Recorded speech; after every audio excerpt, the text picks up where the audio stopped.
Hello, everybody. Welcome to our webinar, the Compliance Line webinar about hotlines and the opportunity that COVID-19 is creating for compliance, HR, and government during this season. I am Nick. I'm here with my co-CEO, partner, and brother, Giovanni. Hey, everybody. Before we jump in, let's go through a little bit of webinar logistics. Throughout this webinar, we want this to be as interactive as possible. So please raise your hand, ask questions. We'll be fielding them along the way. We'll be answering them at the end. And at the end of the webinar, we're going to send a recording of this to everyone.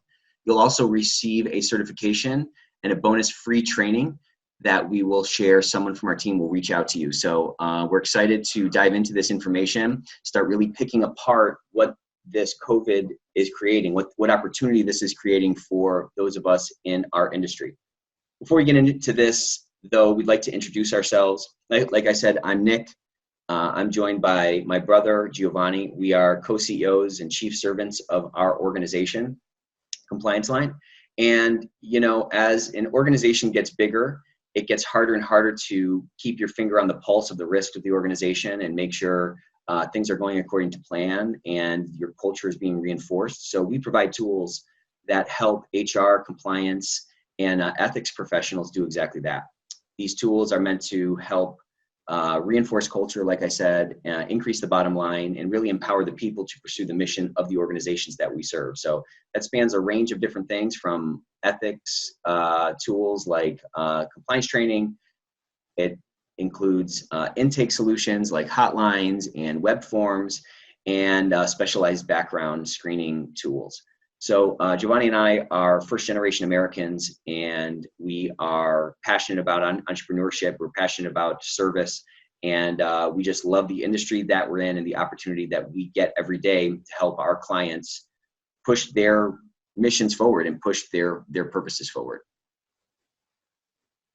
Yeah, so you know, as we get into this presentation, what we want to be talking about is something that's really a concept that's near and dear to Nick's and my heart, is that almost to a person, people we talk to in this industry are trying to balance these two big efforts, right? You have all of the stuff that you need to take care of from a regulatory and policy standpoint, and then you have all of the people that you're meant to take care of by that, right? The result that you're trying to get ultimately benefits people in some way. So, you know, what we really think is the path forward for our profession, where everyone's trying to get to, is as we elevate the ethics and compliance profession, we're going to be balancing this duty to care for our people with the kind of the tasks and the efforts that are required to do that.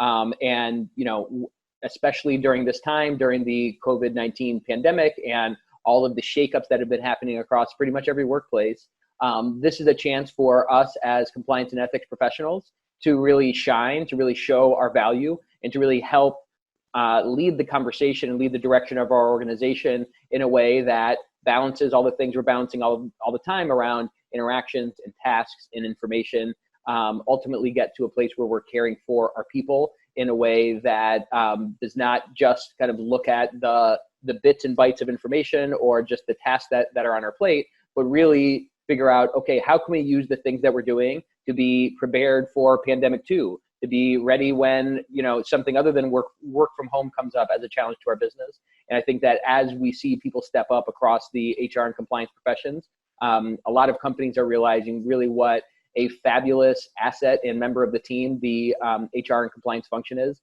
and also how much we as professionals can help everyone across our whole organization get their eyes on the right things. So while this presentation is about something really tactical, and it's about utilizing this thing that we all have, hotlines that are in place and so forth, what we're really talking about is something a lot more strategic, and what the foundational ethos of this presentation is about is really about leadership. So many of us are caught in this cost center paradigm where we're viewed as cost centers in our organization, and we get sort of pigeonholed. We're the first organizations when it's time to cut budgets that need to start tightening our belts. And I think what this pandemic is creating for our profession, to Gio's point, is this opportunity to show that while we are some of the few organizations within our companies that really wrap around everything, that aren't just sequestered to one thing, we really touch all these different aspects of the business.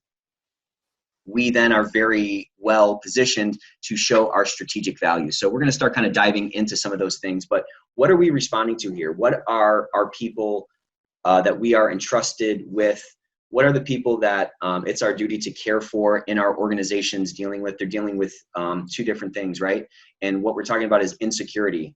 The two greatest fears anybody has are what? It's poverty and death.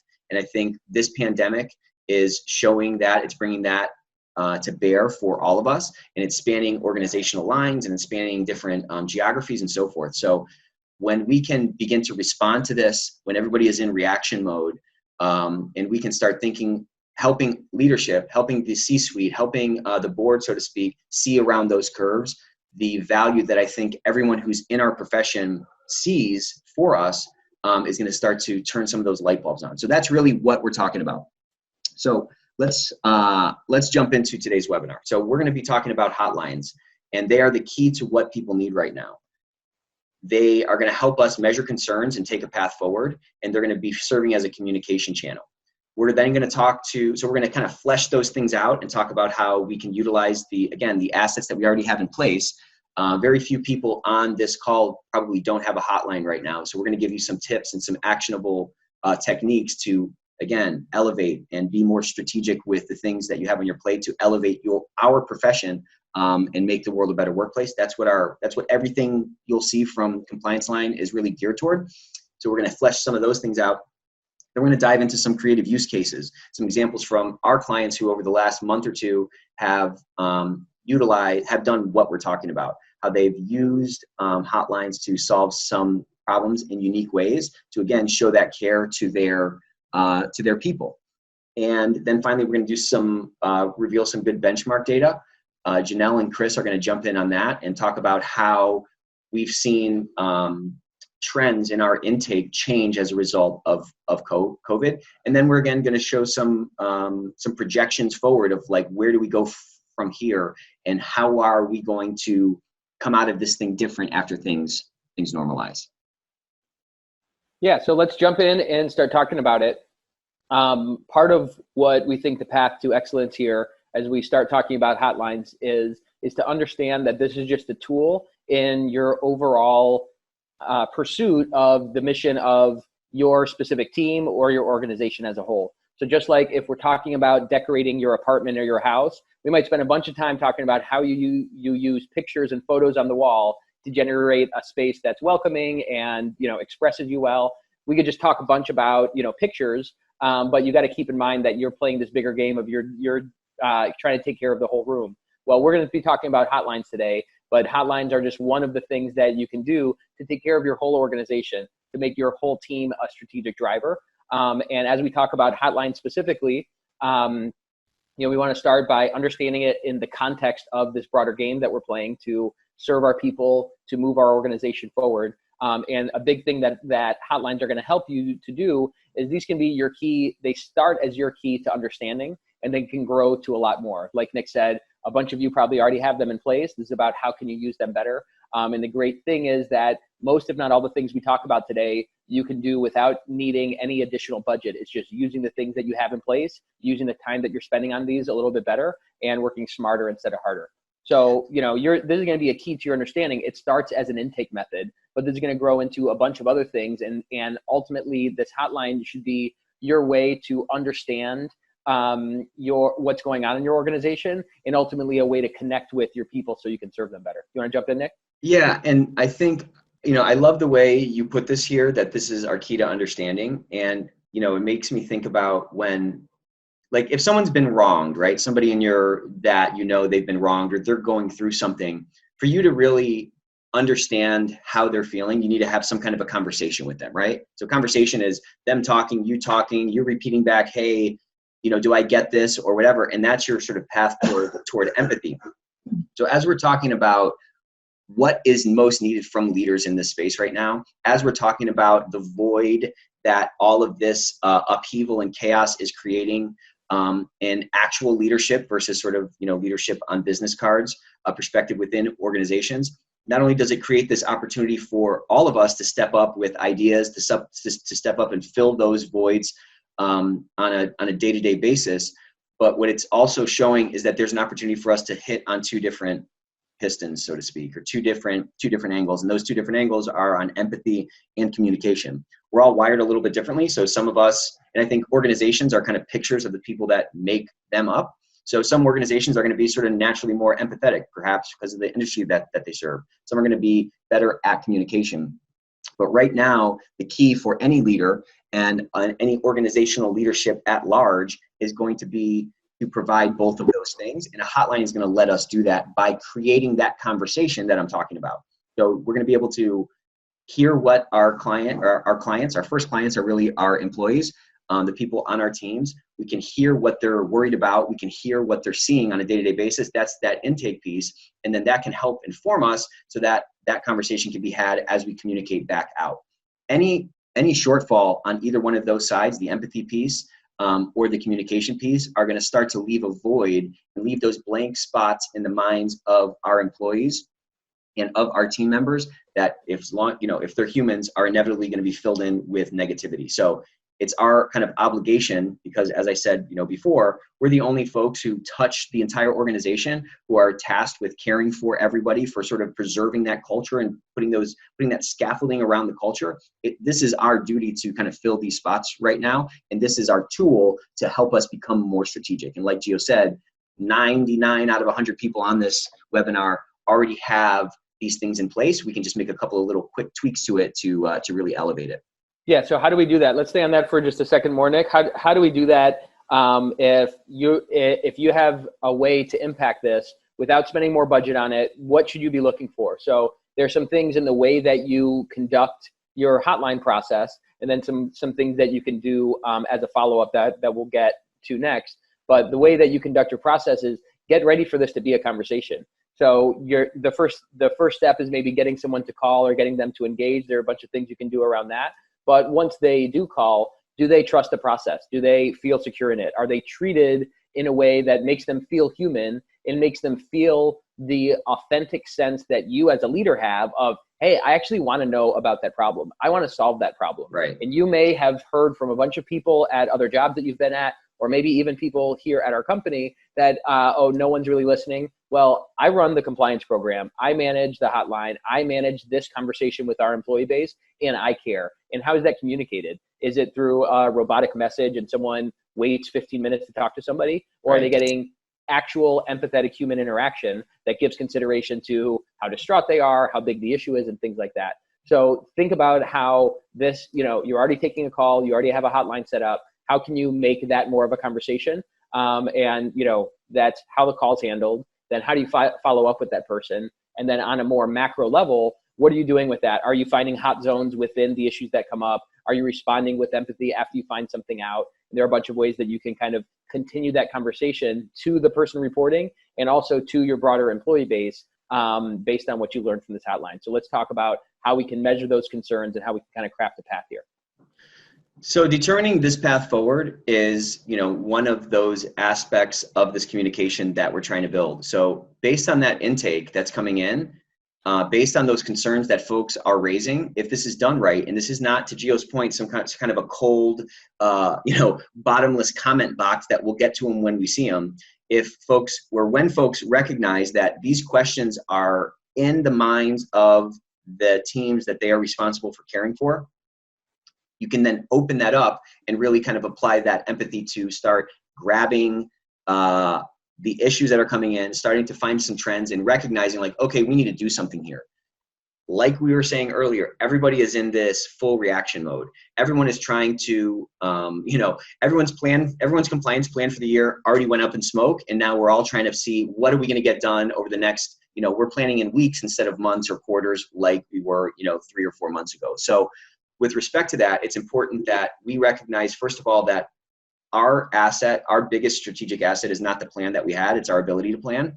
And also recognize the opportunity we have to respond to the actual needs of our people if we can open that conversation up. So determining that path forward is, what we're talking about is stepping out of the laboratory, so to speak, getting some real world intake and some real world perspective from our folks who are on those front lines and building policies in real time that can respond to those. We're building outreach or solutions in real time that can respond to the challenges that folks on those front lines are feeling. And what I want to add, one piece to this conversation is that I think we all know this on a human level, on a friendship level. Like when the chips are down, you know what people are really made of. And, you know, you may have friends who talk a great game and, you know, they're, hey, I'm always there for you. But then when it's time to move, you know, they're never there to pick up a box and help you load the truck. That's just the fact of the matter. When, you know, when the chips are down, the character is revealed. And I think on a macro level, what this pandemic is doing is it's revealing character of organizations. It's revealing character of the people within those organizations.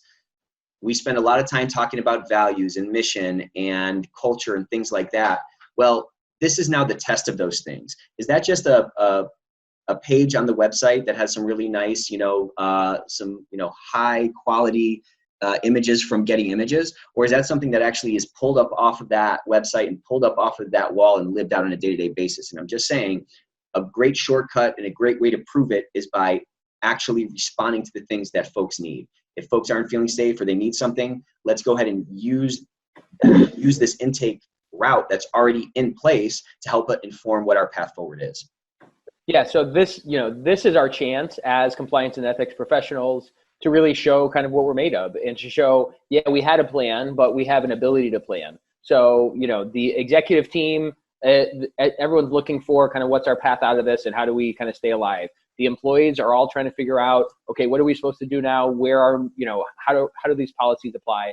And your hotline is a key way for you to engage in communication both ways, collecting information and also giving information when people are kind of at the point where they really need some help, to really show that, hey, when the chips are down for everyone, our company is one who cares and we're going to be there. So there are a couple layers to how you figure out that path forward. There's a path forward for an individual issue. There's a path forward for the hotline. And then there's this overarching path forward for your entire compliance organization. So that issue, you know, on the issue level, we're all trying to do triage, like what are the most important things we have to do? You know, what are the policies that need to change? How do we get a secure environment for work from home and all of that? So those issues need to be triaged. They need to be directed to the right people. And you need to be able to read those, again, maybe on a weekly instead of quarterly basis on, well, what am I seeing? What am I seeing a lot of questions about? Where can I find an indication that our communication about this thing that I thought we sent 5 emails out about it, it's obviously not getting through to everyone because people are still asking questions. So on the issue level, we got to make sure that we're staying on top of that stuff and as responsive as ever.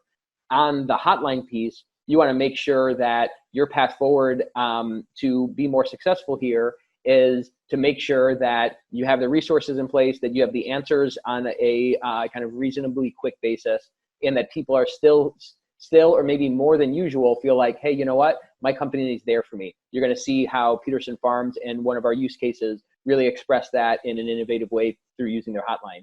And ultimately, what you need to realize on your kind of compliance HR organization level, or even as a whole company, is these issues that you're getting in through the hotline, those are not the whole game here, right? So we're not following up just to take care of the issues themselves. We're taking care of the issues to take care of the people themselves and to take care of the whole organization. So as much as we can be buried in our work right now from a bunch of different, a bunch of different efforts and a lot of volume of stuff that we're getting, we need to realize that the whole story that's being told by our interaction, by the way we follow up, and by the way that in the middle of a bunch of chaos, hey, you know what? The compliance team really knew what they were doing. Hey, you know what? The HR team was not just saying no to a bunch of things or not just kind of, reacting. They were helping drive us forward. And your hotline, because it's you got a bunch of things going for you. It's a two-way communication tool. It's a way to get real-time information about your organization. And maybe most importantly, it's kind of where people go when they have problems that they can't solve elsewhere. This is a really unique time for you to see not just kind of general benchmarking, hey, everyone in the industry is doing this, let's step our game up, but specifically for our company, our people have these issues, and here's how we're going to solve them in a way that is specific to our values, to the relationship we want to have with our employee base, and to what our employees are telling us we need right now. And that's how you can play on all 3 of those levels, the actual using that hotline, and then your whole organization is all taking this time and this crisis as a way to advance forward and to be the leader that Nick and I know that the compliance team can be throughout an organization?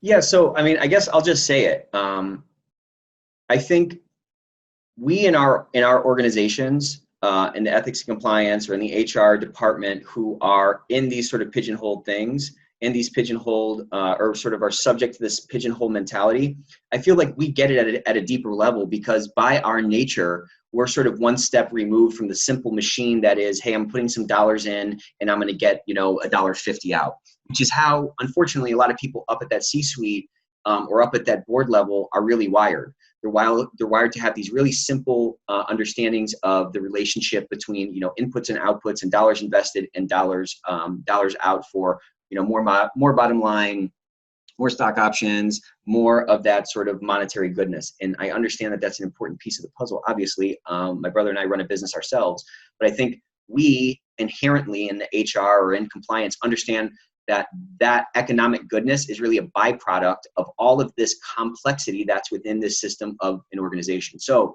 I'm just saying, you're not shackled by that that direct thinking. You really have eyes open toward the complexity, like I'm talking about. So again, to Gio's point, it's our opportunity to step up as leaders and really prove out what we're talking about. So it's your time to, because compliance and because HR really, like we were saying at the beginning of this conversation, because it wraps around the whole organization, we have insights to that interconnectivity and those interdependencies at a deeper level than I think a lot of people, even at the highest levels of the organization, might not really appreciate. And, am I talking about people being the greatest assets of a company? Absolutely, I'm talking about that. I'm also talking about how regulations, how we have to dance these different regulatory environments to really, thread the needle of value creation for organizations that span more than one location or more than one country or more than one state or whatever. So I'm saying now is our time, and this is creating such a great opportunity for us to really show our worth. And if it sounds like I'm fired up about it, it's because I am, because I'm passionate about it. Obviously, there's a lot of tragedy going on, but there's also a lot of opportunity for us in our roles to do a lot of good and to break out of these glass boxes that our profession has been placed in over the last couple of decades. Let's move now. Yeah, so let's talk about how we can do that from a communication perspective. So we've talked about how the hotline should be a way to not just, it's not just a comment box, drop something in, and then, who knows, it goes into a black hole. You're having a conversation when somebody's on the phone, and you're also having a follow-up conversation with that person, other people involved in that issue as you follow up. And then you can also have a kind of macro conversation with your entire employee base, informed by those issues that come up, and say, hey, we've been hearing that, a lot of people have questions about how this childcare policy applies while you're working from home or whatever. Then we can be clearer about that. And as we talk about some things that you can do specifically on your hotline, I want to encourage everyone to think through, how would I like the average employee's perception of our company, or from their perception of compliance specifically, to be different after this crisis? Right. Because everyone is dealing with, hey, we're all getting through it. I hope you're safe. My best to your family. How you're dealing with, the lockdown and stuff like that.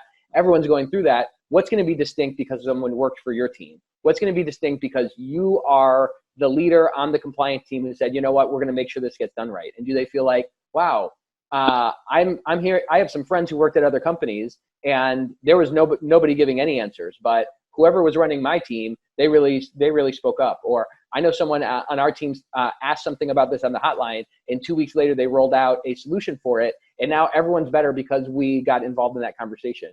So I'd encourage you to be thinking of, what are the impressions you would like to leave people with, and we'll talk about some specific ways that you can guide that impression through empathetic interaction on the hotline.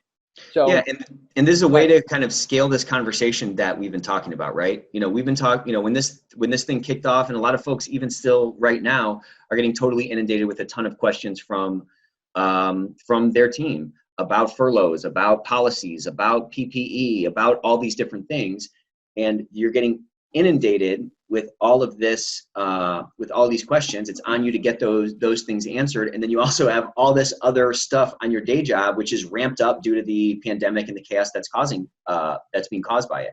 So to the extent that you can, it's smart to lean in to that hotline to, again, scale up and create a leverage point for communication. And if you're doing it right, you're going to have that empathy piece in place. And if you're responding right, you're going to have those directives in place so that the person answering that phone is going to be able to provide good information to that person calling up. Hey, great, we just had a policy about that. Boom, here it is. Hey, oh, you have a request about that? Here's the website you need to go to. Whatever those questions that you're getting inundated with over and over and over again, those should be built into your hotline and be a path for execution by that person in that help center who's fielding those questions from your team. So that's something that you can think about, and that maybe that's one of your takeaways to today is to ask yourself, okay, how have I been looking at my hotline as one-way communication, where Right. it's just an ear and I'm just listening and I'm telling people to speak up and I want to hear from you, but how can I treat that as two-way communication? And do you have things implemented in your hotline like what we call directives that say, if someone asks about this issue, tell them to look here, or if someone asks this question, tell them to call this person.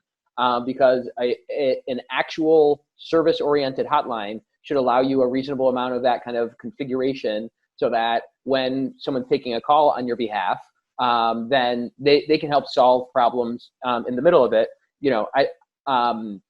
We're going to be going through some of the data later, and it kind of changes by industry and size, but a lot of companies have been seeing just higher volume on their hotlines or more questions about things that they didn't used to get questions about on the hotline, but it's indicating, just like a fever indicates that, something in the system is getting strained and, we're trying to fight something off. Your hotline can be used as kind of that barometer of like, okay, people are not getting answers other places, and we're seeing some of it show up on the hotline. So you might want to be thinking about, how can I facilitate two-way communication? How can I empower my hotline provider to give some of those answers? And how can I collaborate and give some direction and some guidance and some answers to people rather than just being that listening ear?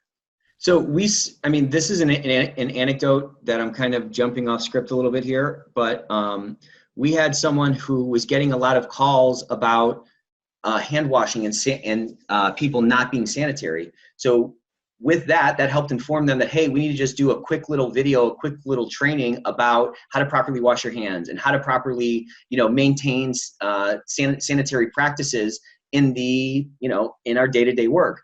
Rolling that out on a quick basis when there was like a pop of calls in this one specific area, rolling that out again is another example of how you can show, hey, I am empathetic to what you're going through. I am here. We're all in this together. We're all part of this thing together. We're all pursuing our mission together. And I'm going to do my part to give you what you need and push the information that you need to feel safe and to, take a little bit of the stress that we're all inundated with in the midst of this pandemic off of your heart and off of your mind. Yeah, that's a great point. And just, one other thing to think about in this communication piece is how are you managing your follow-up differently in the middle of this pandemic? And that might look different for different people. I think that for some people, Right. You're getting so much that you need to do triage. And, normally you follow up on everything within 2 weeks or something. But, you have kind of this 40% that you need to close out and just kind of some way kind of get taken care of quickly. And, you need to use your hotline to focus on those bigger issues. There are some people who are maybe in a different position where maybe your time is freed up because, your training program isn't getting launched right now and you have some more time to be responsive. And maybe this is a time where you're giving this empathetic message of, hey, I'm really glad that you called. I hope your issue got resolved. Like, how can we as a team be serving you better and do direct follow-up on all of those issues Right. instead of just doing the automated message? So those are two of many, many different directions you can go in. But if you have the capacity and you really see the additional strategic leverage that you can get out of your hotline, I would think about, whether that's pushing you more into kind of focus, triage, and kind of wrap things up if they don't need kind of a really deep response, or see if there are some or all of your issues where you can really have that heart-to-heart connection with somebody. And instead of just getting in an automated email, they get a call from somebody. And maybe it's just a voicemail, but it's, hey, I know you asked about this thing. We rolled out training about it. Hopefully that helps you, but we appreciate you helping us find ways to serve you better. Just that kind of stuff to people who care about it can lead you to that place where on the other end of this crisis, people feel like, wow, I'm so glad I'm at your company. Oh, I'm so glad that person is on my compliance team because I feel cared for. And yes, it was crazy, but people were listening and people were helping, and we're closer because of it. And compliance and ethics leaders, HR professionals have a big role to play in making that connection. And the hotline can be one of the tools that you use to make sure that when people are in your room, right? We were talking about designing your condo or your house. When people are in your company, they feel part of it, and they feel those things that you want them to feel. So let's boil all this down. You know, the headline of this slide is communication. And I think we need to recognize that, you know, I guess communication many times in an organizational setting, especially as it scales up and is bigger, it turns into this thing, oh, well, we just need to communicate out. And we're just pushing out and we're just talking out. Like at that point, you're a town crier. A town crier was not communicating any more than a billboard is communicating. Communication in your day-to-day relationships with the people who are closest to you, that's a two-way thing. So I'm saying, boiling all this down, use this hotline as a communication tool, not just to push things out, but to inform, to gather information on that intake piece, aggregate that, understand what people need, and respond to it. Communication is about response and listening as much as it is about talking, okay? Maybe less. So let's move on to some hotline use cases. These are just two of like the dozens of examples. I mean, this could be a 4-part webinar that could be 5 hours long. I don't think anybody wants to sit here and listen to us for that long, but these are just two great examples of a couple of clients who I think have done a phenomenal job of utilizing, again, this asset that was in place at a time when budgets were already, you know, tight, to leverage this thing to create an outsized impact and to really elevate their role and elevate their organization within their company to a new strategic level. So Gio, why don't you talk about this first one, Peterson Farms? This is a phenomenal story here. Yeah, this is great. So, you know, I think that Peterson Farms exhibited a lot of the things that we're talking about as they set up this crisis assistance line. So they had an existing relationship with a hotline provider, that was us, Compliance Line.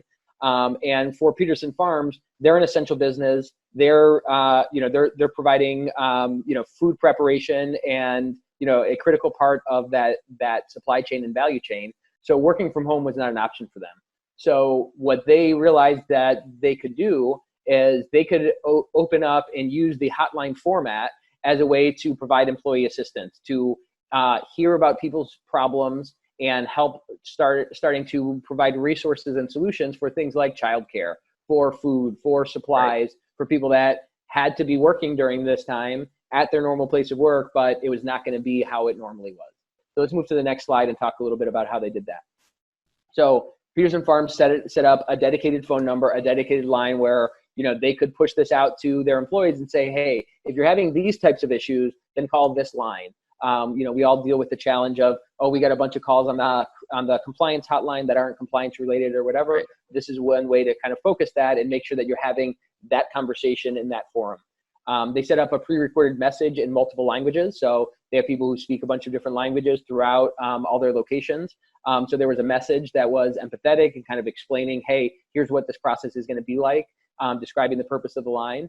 And then a really key thing that they were able to do, because they set up this up specifically for this, was they had any notifications for requests directly automatically being routed to the right team members. So this was not kind of you have new types of questions coming in. You have new people who need to follow up on that. Not everything needs to funnel through the bottleneck of the compliance team, who are only going to handle certain compliance concerns. So they were able to set up dedicated routing based on category and severity and location and stuff like that. Again, to make this conversation happen more clearly and more personally, where instead of, someone gets a message and they say, oh no, I'm the wrong person, you should tell this other person, you kind of get bounced around. They got it to the right person quickly so they could follow up on it. And let's go to the next slide. They really had a great outcome here. So they had this new hotline, they had custom routing, and they had this pre-recorded message set up in all these different languages, get this, within 8 hours of asking for it. So this is the type of stuff that your executive team is going to look up and say, they did what? When you can be this responsive and say, hey, here's the solution that we need. We have a partner who can help get it in place. Here's how, we're going to launch this with what we know we need, and then we can tweak it later. Within 8 hours, they had this up, and this has been running for a few weeks right now, so that this crisis assistance can be part of that conversation and communication with their employees.